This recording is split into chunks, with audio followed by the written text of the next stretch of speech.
Hey everyone. So, I know normally I try and make my videos about something to do with militaries. That's not going to be the case with this video, because with this video, I just wanted to take a second to point out how lucky I got yesterday when this machine, my lathe, ignoring the paintbrush that I left on there, almost put me in hospital. So obviously, quick bit of backstory. Yesterday, I realised I've got a friend's birthday coming up. I hadn't made them anything yet. I went to try and turn this out, to try and actually have something to give them as a birthday gift. And while I'm turning it, let me just put that back there. So obviously, while I'm turning it, there's two bits of the lathe. There's this bit down here, the spindle, that's the bit that actually spins.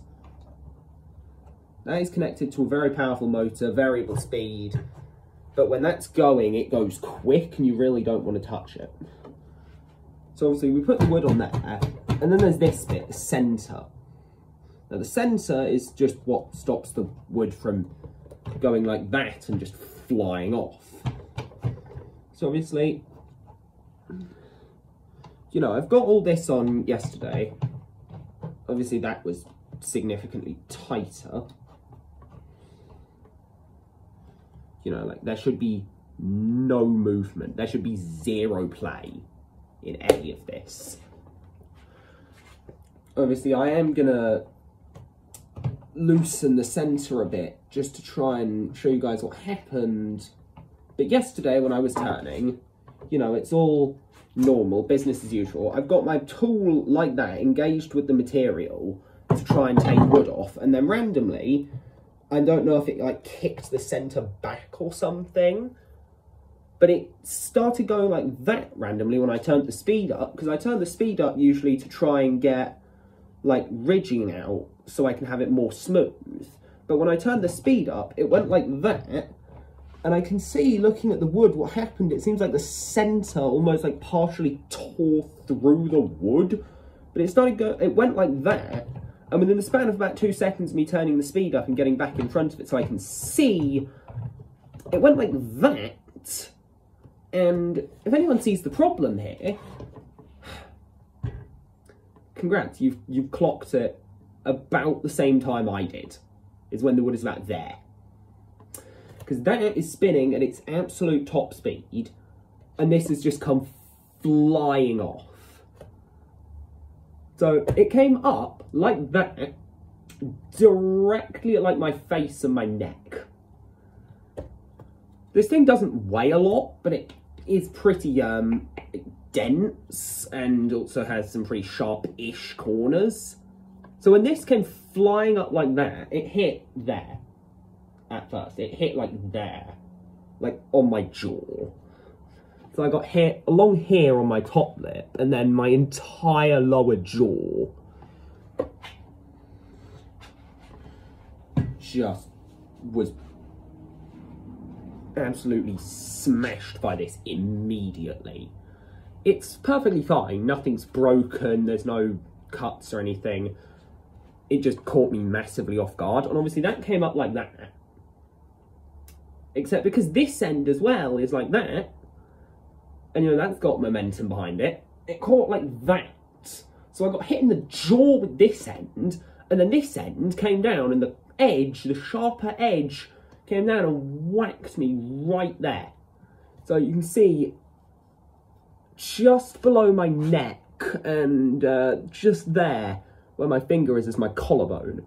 So I kind of got hit like just in between my ribs and my right collarbone, and just below my neck where it could have been potentially serious damage. So, counting myself rather lucky as well that I got hit with it, because, oh, sorry about that, the ceiling in here in my workshop is made out of asbestos. You really don't want to break asbestos, because it can be rather dangerous to break. So yeah, you really don't want to break it, because if you do, it has a very high chance to just straight up give you lung cancer. So this came off at an angle where it would have, if it didn't hit me, it would have either gone up into my lights and caused a problem there, or gone straight up through the ceiling. Both of those would have been bad, because if it hit the light, it would have had very easy potential to start fire. And if it hit the ceiling, well, I've already explained that. Asbestos, mesothelioma, not helpful.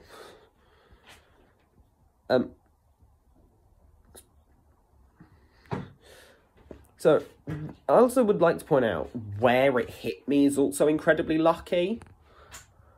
Because it hit there, it caught, like, strong bones. And when it hit there, it caught, like, my collarbone where it meets my ribs, which is quite a strong bit of my body.